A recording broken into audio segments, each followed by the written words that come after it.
double projet économique et social, on a vraiment la conviction chez Danone qu'il y a une interdépendance entre justement l'économique et le social.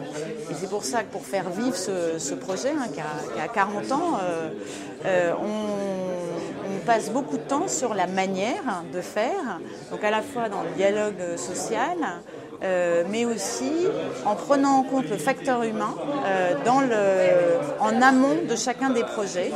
Et c'est pour ça qu'on a mis en place, avec le cabinet Empreinte Humaine, ce qu'on appelle des études de faisabilité humaine qui permettent de prendre en compte dès l'amont le facteur humain dans n'importe quel changement d'entreprise, changement d'organisation, changement technique.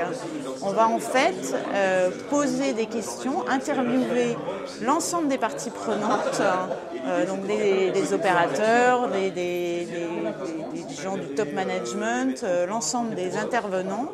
Et on va faire, à la suite de ces interviews qui sont confidentielles, une restitution de la globalité de l'étude auprès du CHSCT, auprès du comité de direction et auprès des salariés. Restitution qui va conduire après à mettre des plans d'action précis et concrets pour intégrer le facteur humain dans la conduite du changement et la conduite du projet.